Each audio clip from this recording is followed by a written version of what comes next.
Are you dedicated to working with kids and families in the local church? Well, clearly that's more than a career, that's a calling. I'm Jana Magruder, and this is Kids Ministry Calling. Hey friends, welcome back to my conversation with Chuck Peters.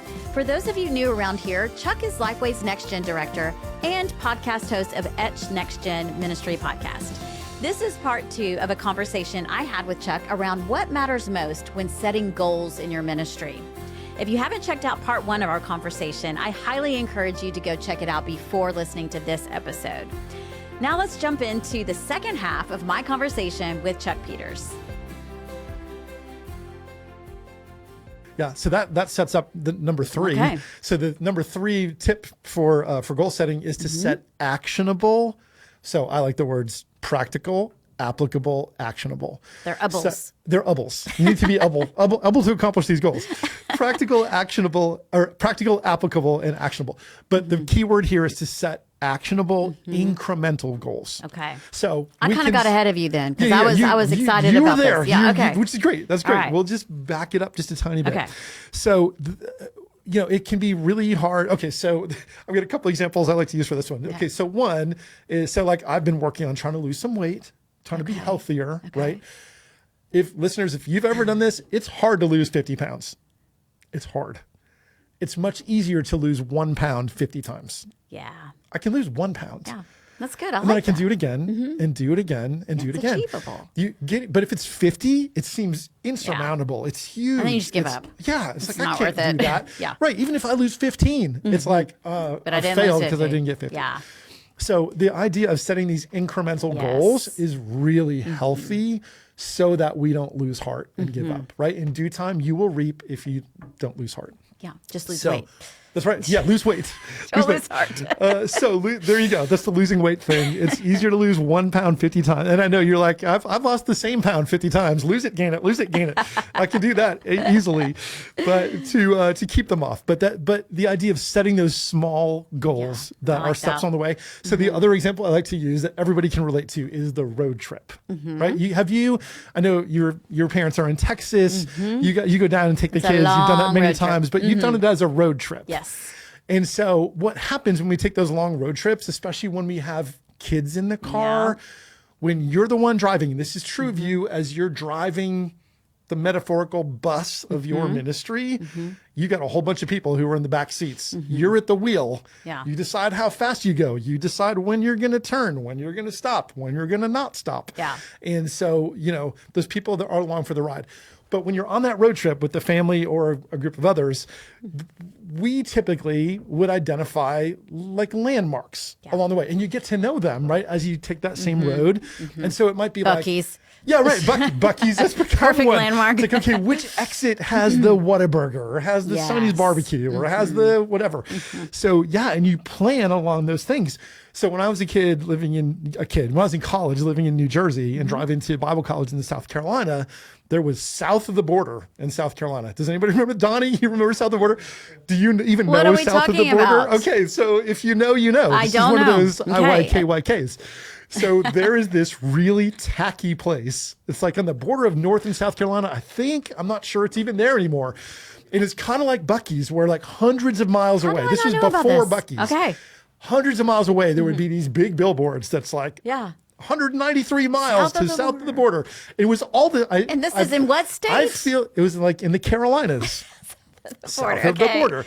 And so, it kind of had, everything was fluorescent. They had like giant, like fiberglass dinosaurs and restrooms and restaurants and all the things. When you got there, it was really not very exciting. It was always kind of underwhelming and disappointing, but it was a thing, right? And they did that same strategy that Buc-ee's does now of best bathrooms in wherever, and all that kind of stuff to get you there. But that was a landmark, and you knew once we hit that spot, it was only this much longer to get there. So like for us with the kids, the more those little landmarks that you find, the better. So it's like, okay, we're going to the beach after VBS, right? And we're going to take the family and we're going to buzz down and get some sun and sand. And it's like, okay, as we go, just an hour or so from now, we're going to pass that big horse farm where all those horses are out in the field with a big white fence. We're going to see that horse farm, and that's on the way. We're going to go through that tunnel, the big tunnel where we honk the horn. Yeah, we hold our breath while we drive all the way through, right? And then we honk the horn in the tunnel. After that, we're going to come out, and then we're going to get to this little spot that we always stop for ice cream. We're going to hit that spot. We're going to stop and get the ice cream that we always like at that little place. Then as we get closer to the beach, there's that huge mini golf spot that we always want to go to, but we've not stopped, but it means we're getting close. Yeah. Then we go over that big drawbridge, and then we hit the beach house, right? And so each of those things we can watch for as we go. We're going to see the horses. We're going to look for the tunnel. We're going to hit the ice cream. We're going to see the mini golf. We're going to cross the bridge, and we're going to be there. It's good for us as leaders to identify those sorts of landmarks for steps along the way to accomplishing that bigger goal. Yeah.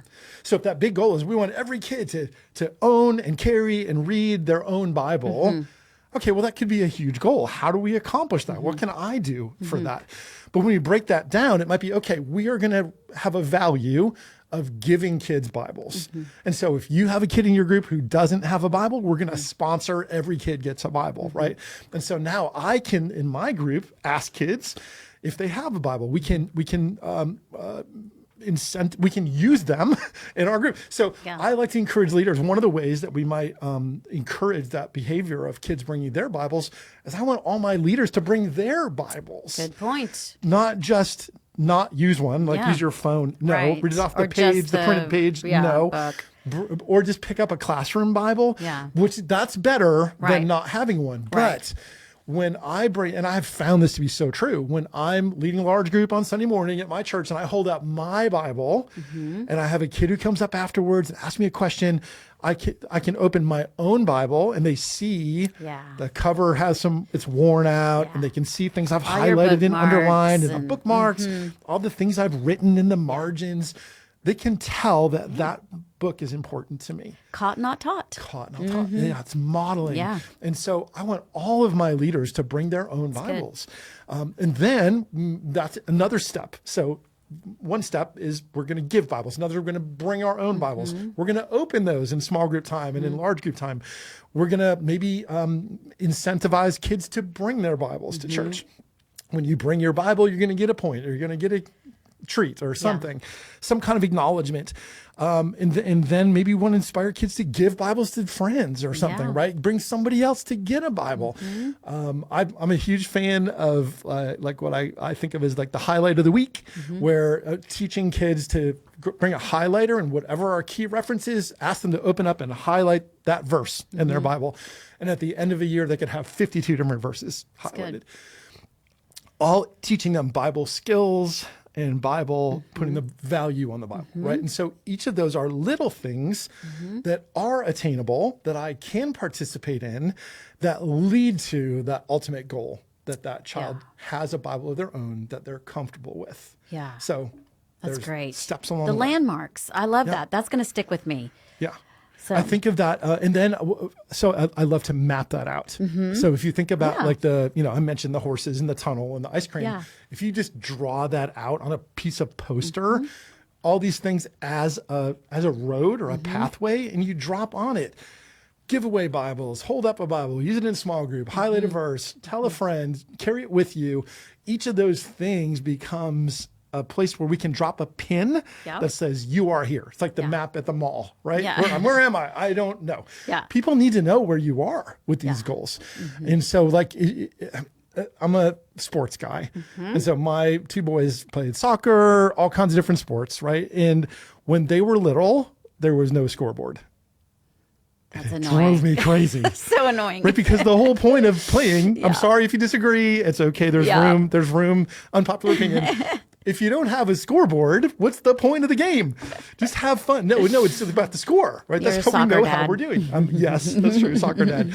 Well, but even if you imagine watching March Madness or watching tennis or watching football on TV, baseball, whatever your thing is, and there's no score, the first thing you want to know is who's winning, what's going on, where are we in the game, how much time is left.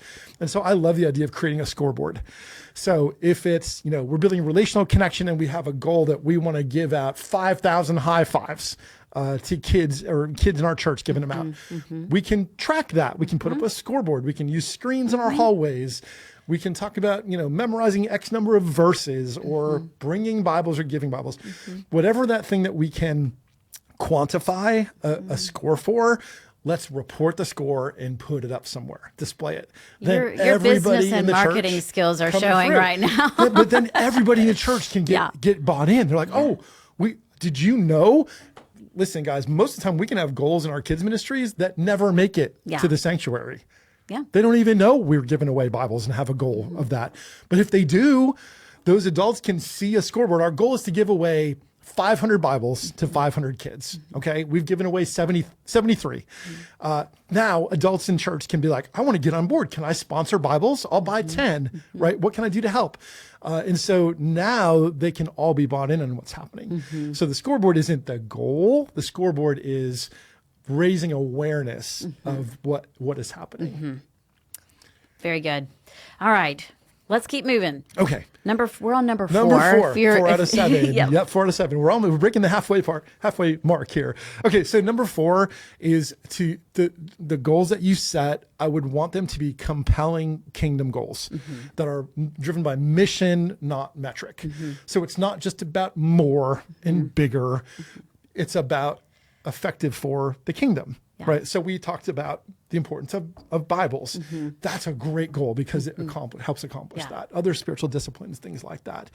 And so we need to know that a goal is not just attainable and understandable and visible, but that it's valuable. And so the idea of keeping the gospel and spiritual growth at the center of our goals, it's not just, hey, we want to buy 500 new chairs or whatever that would be. That's fine, and maybe we need to do that. Right. We want to install a playground.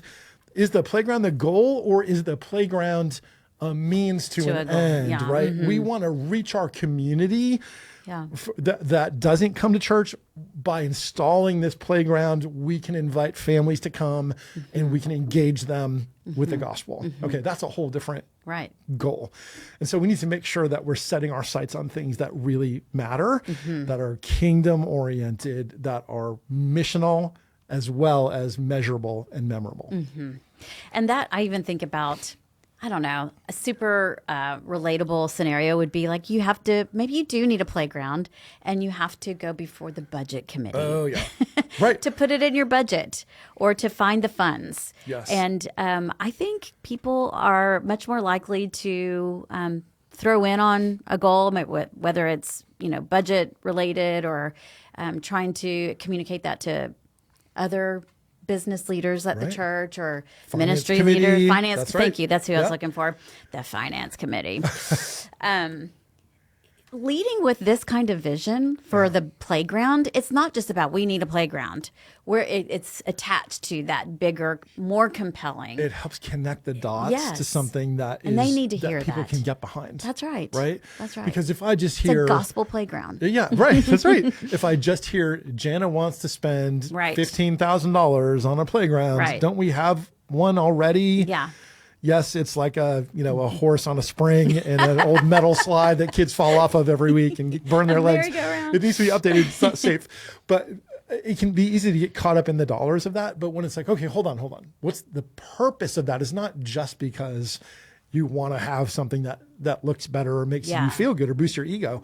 It's like, okay, everything that we have that belongs to the church is for the purpose of ministry, for the purpose of connection and kingdom communication, gospel centricity in activity. And so that's where we need to, as leaders, go the extra step to connect every goal to something that's a kingdom goal, not just a business goal. Right. And tell that story.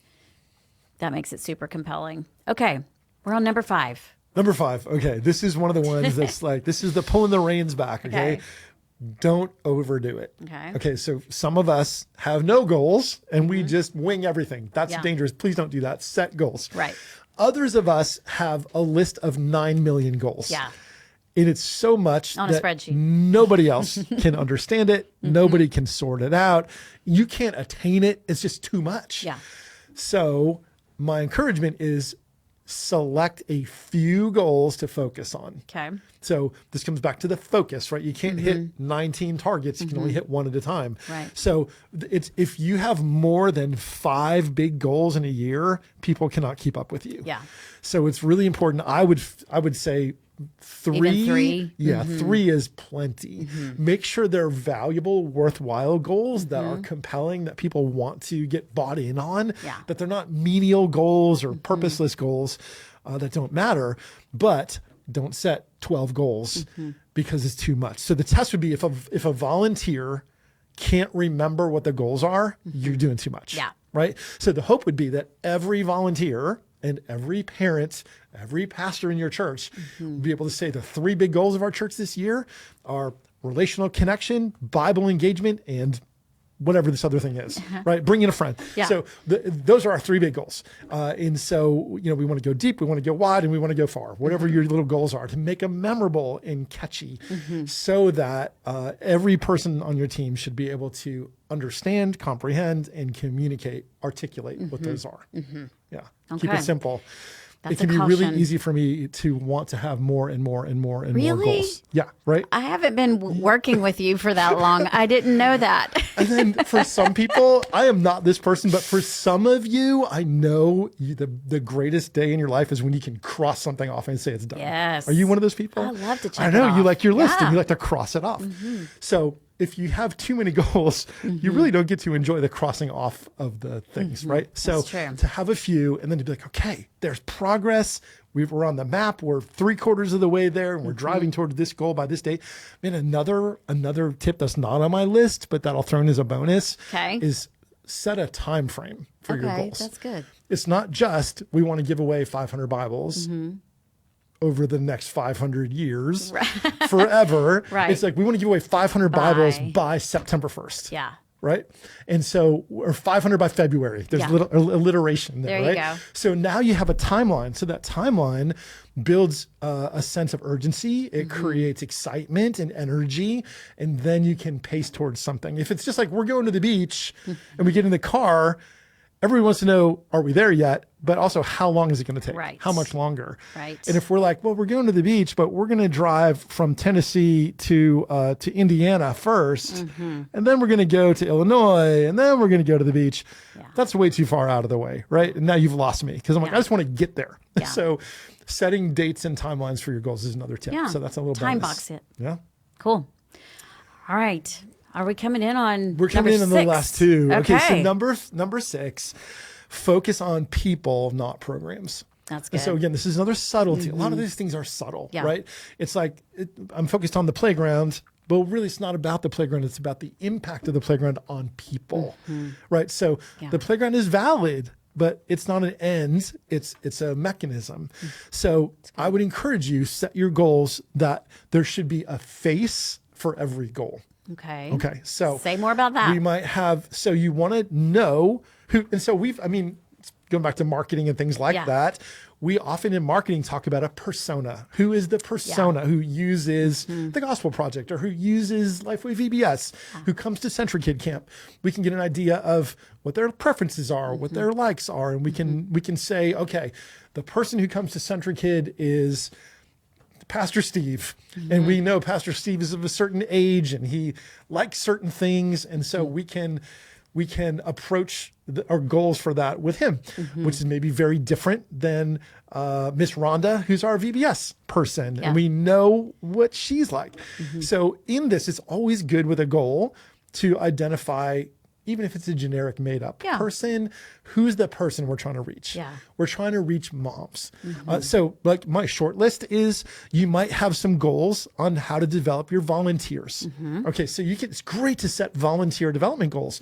You can picture a volunteer in your ministry to be like, okay, at our church, maybe it's Miss Giselle. If we're going to set a goal for volunteer development, I'm going to think Mr. Eric and Miss Giselle, the two that come to mind. And I know where they are in their own spiritual journey. I know where they are in their confidence as teachers and leaders.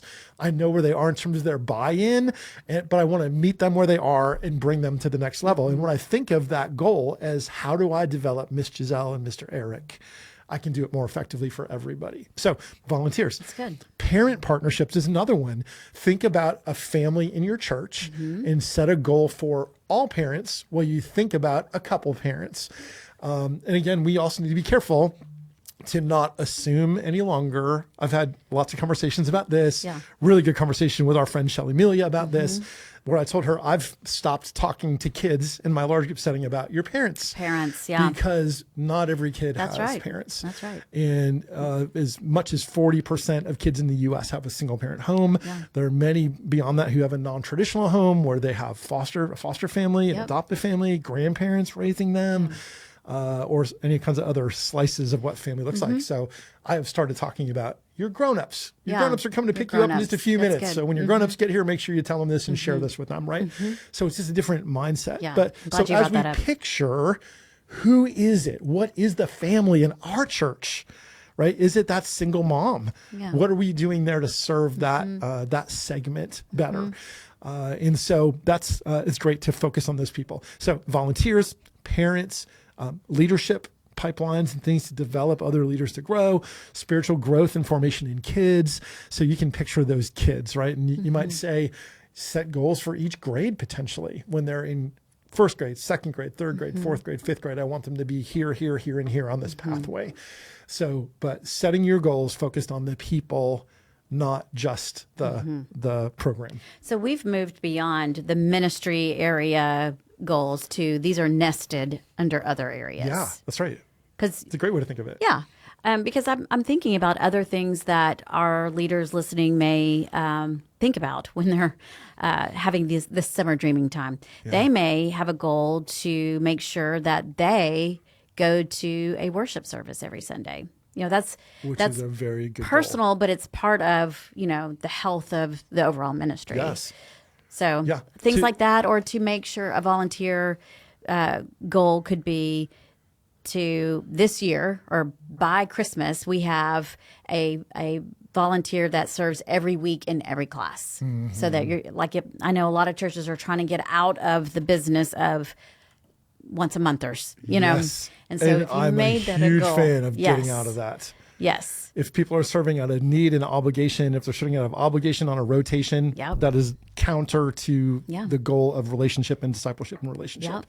We need, as kids are less frequent in their attendance patterns, we need our volunteers to be more frequent in theirs, because kids need to see the same faces in the same places. So when Jason is gone for 2 weeks and he comes back the third week, he needs a leader to say, Jason, where have you been? I missed you, right? Yes. And if there's a different person in there every time, there's no opportunity for that relationship to happen. Right. Yep, I agree. We'll have an episode Good on goal. that at some point. Whole other conversation. All right, so we better wrap it up then. Yeah. Okay. So the last one, I want to acknowledge something. So let's acknowledge this first, and then we'll hit the last one. Okay. One of the assumptions that we are sort of making in this conversation is that you as a leader are setting your own goals. There is a reality that many of us have a leader above us who is setting goals for us. This is true. Right? So you just brought up the elephant. If you have the autonomy to set your own goals, follow these principles. If you don't 100%, you have a leader who says, we need to grow our 5 o'clock service on Sunday afternoon. We need to add this many volunteers. We need to, whatever it would be. Yeah. Maybe somebody else is bringing those goals to you. My encouragement would be for you to apply these filters to those goals. Again, because none of us want to be informed, right? We want to be consulted or involved. You may not have that luxury. So for some of you, you might feel like, well, this is all great, Jana, Chuck, this is great, but I don't get to do that. Somebody else tells me what my goals are. Okay, well, there's a reality that that's true of all of us too, right? We have certain goals we can set ourselves and other ones that are given to us. But in all of those, when I can take whatever the goal is that's been assigned to me, it may not be given to me in a way that is healthy, but whatever the goal is, now I can say, okay, let me look at this goal through the right lens. Let me look at this goal through a long lens. Let me look at this goal to see what are practical, applicable, actionable, incremental steps to get there. What is it about this goal that I can frame as a compelling kingdom goal that's missional, not just a metric? how do I focus on this so that I'm not going to overdo it with too many things? How do we keep it? So you can apply all these as filters. And make it people, not programs. That Make might it be people, my not favorite programs. one. Yeah. Yes, where you can say, okay, I'm being asked to do something To that grow the 5 feel o'clock. right. And you're like, that's not the right Yeah. measure. It's not about, okay, I mean, here's one of those ones. Goal, provide childcare. Oh, goodness gracious. You had to bring that Come up. on, I mean, It's such a reality. We live this, right? The reality. Totally. The pastor said, I have to provide childcare on Sunday nights for an adult study where we just need the kids to have a safe place. Children's ministry is not childcare. It's right. child discipleship. Let's acknowledge that. That person who gave you that task may not understand that, Yeah. but you do. Yeah. So you can say, how do I take this task I've been given Yeah. and how do I frame it Yeah. to be about those kids and what we can do, not about what Provide we're being forced to do. childcare. Yeah. Right. Reframe that to be something that's Even for higher your value. own heart, that helps. Yes. And because when you're bitter, I mean, we also know that whatever you have is contagious. That's right. So if you are out of sorts and frustrated and disappointed and discouraged, you're going to somehow communicate that to everybody else. And now all of a sudden you've got divisions and you've got frustrations and it's just not healthy. Yeah. So figure out how to reframe all of these things in a way that makes sense. So the last really tip, good. number 7, Okay. Here is we to go. be prayerful and careful as Okay. you set your goals. Okay. So it's easy for any of us to drive from work to home and outline 15 goals in the car while we go and give very little thought. I don't know if that comes as natural to everyone except Is that for just me? you. Is it just me? So we can always come up with new and more and different. We can come up with things that are strategic, things that we think are the best. At the end of the day, it's so important that we not miss the importance of taking all of those goals and putting them before the Lord That's and saying, right. God, I can't do everything. In fact, I can't do anything Yeah. in my own strength. So I need you to help me steward these goals, help me choose goals that are aligned with what you want, Lord, for this church at this time, for these families, for these volunteers, and then help me to be aligned with you as we seek to accomplish those things. So be prayerful. And then also be careful because, man, if you choose goals that are out of line with the church's overall, that are disconnected from what really matters, you can find yourself leading no one because nobody's behind you, right? So it's so important that we take those to the Lord. Another part of that is we need to stay flexible, right? Because we might lock in a goal at one point in time, and things change over time. And so sometimes things happen more quickly than we expect. Pivot. Sometimes they happen more slowly and we have to pivot. That's right, pivot. We've all been there. And Especially in so ministry. hold them loosely Yeah. and realize that open hands, right? That you want to steward the things as though you own them, but realize that you don't, and hold them with open hands so that you're flexible, not rigid, and so that you respond to the leading of the Holy Spirit as you go. Excellent place to stop. Thank you so much for sharing all of those. Listeners and watchers, I know that you probably took really good notes. If not, re-listen and maybe share this with a friend, another ministry leader who could use this kind of as a framework to do some summer dreaming with. Take it, print it out, take it to the pool, take it to the beach if you get to go to the beach, and allow yourself some time to dream a little bit. And I think that's super energizing. That is what gives me the strength to keep going for another season, because we all know that gearing up for the fall, which for many of us, the fall means August 1st, which is not the fall. It comes fast. But we say fall promotion and fall training and all of those things. That's coming fast. And so take some time, just some intentional time to reflect, reset, dream a little bit, do some writing, do some journaling, responding to some of these things. These are excellent places to start and to filter other things through. So thank you so much, Chuck. My pleasure. Thanks for finally coming on the podcast. I'm so glad to. I love this audience of people and leaders, and my heart is here. So I'm so happy to be able to come and share just a tiny bit and interact with you and with all your wonderful listeners. Yes. Well, we'll definitely have you back. So stay tuned. You know where to find me.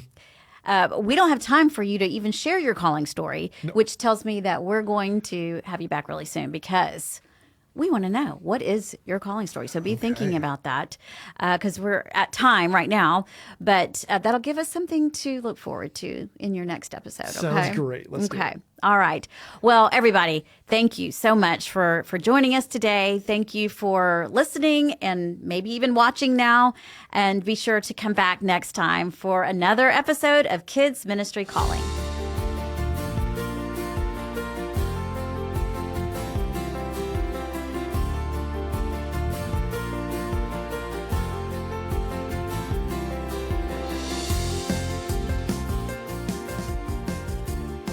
This episode of Kids Ministry Calling podcast was brought to you by our amazing team, including executive producer Angie Elkins, producer Nikki Ogden, edited by Trey Garza, and recorded in the Lifeway Podcast Studio in Brentwood, Tennessee, with sound engineer Donnie Gordon, and artwork by Cameron Wilson.